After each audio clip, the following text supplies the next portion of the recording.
right, welcome back. We're continuing talking about light as having or displaying a wave nature, meaning that light has got wave characteristics. Okay, now here we're talking about that single slit again, but here what I want to show is that this part here represents light. It is coming onto an obstacle, as you can see here, and then there is that opening there. There's a slit, we call that a slit. The light is moving in that direction. After passing the slit, we see the waves forming in that way, okay? When these waves begin to form in that way, in other words, waves bending around the obstacles, this is called diffraction as we know it. So light has got a wave character. Now, when this bending of waves occurs, these waves here, something else that happens to them is superposition. In other words, waves getting superimposed on each other. Remember, when they get superimposed on each other, depending on how the superposition is happening, they can lead into constructive and destructive interference. Okay, those two. Now, in case of light, think about it. If the interference is constructive for light, we should be expecting to see some brighter points, because we are saying for constructive interference, if you had a crest that was 2 meters meeting with a crest that was 3 meters, you are going to have 5 meter amplitude of that crest when they meet, okay? So this should lead to a brighter point there.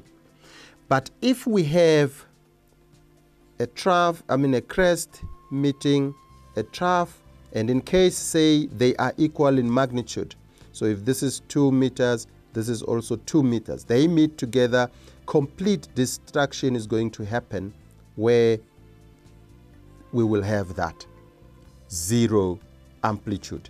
Okay, so zero amplitude in terms of light should mean a dark point, a point where there is no light at all. It has to be dark. So this interference for light, it means, should lead to dark and bright points. Okay, so if I had a screen there, I would have dark points for complete destructive interference. I would have bright points for constructive interference. Okay, all right, in that way. But then let me take you to this one quickly.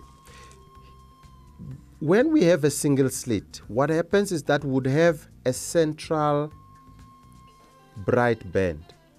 This one will be the brightest of them all. This is a point where the crest will meet the crest in full. In other words, the 2 meter giving you 4 meters. But here you've got a smaller bright band, or a bright band which is with the thickness lesser than this one. What does it mean? It means something, you've got crests meeting, but then in that case you've got maybe 3/4 of one crest meeting just 1/4 of the other. Okay, or you're having half of the crest of one meeting 1/4 of the other. All right, here you still have a bright band, but what is happening? This one is lesser. It is lesser in brightness, because here it's just 1/4 of one meeting the 1/4 of the other, for example. And in that case, you've got that kind of brightness, very fade kind of brightness. Okay, these brightnesses, these points, the central bright band is our reference point. We call it the point 0. So at this point we've got 0.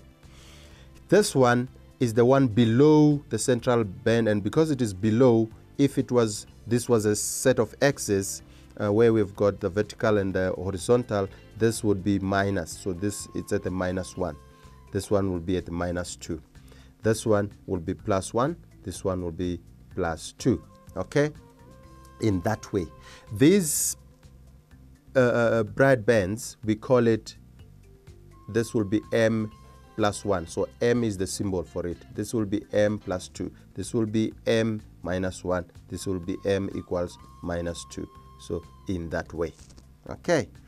Now, coming to this one. What happens when I have a double slit?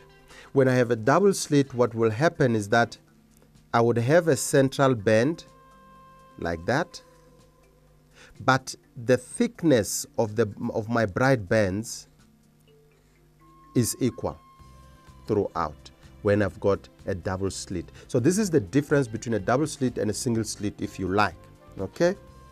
In the same way, this is your central bright band. It's 0. This one is above, plus 1. This one is plus 2. This one is minus 1. This one is minus 2. In that way. Okay? Now moving on, Huygens principle. What does Huygens say about this behavior of light or waves? He says every point of a wavefront must be considered as a source of a secondary wavelet that spread out in all directions with a speed equal to the speed of propagation of that wave. Okay? And a wavefront, what is that? We define a wavefront as an imaginary line joining all points that are in phase in a wave motion. Okay? Now, in this diagram here, what is Huygens saying? He's saying this line here, remember, it's a wave front.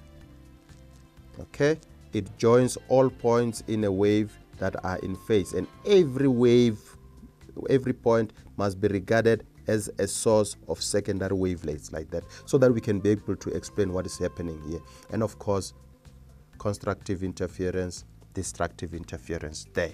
Okay, and that brings us to the end of the lesson. And you should be able to use this formula to calculate for the amount of diffraction. See you next time and keep well. Bye-bye.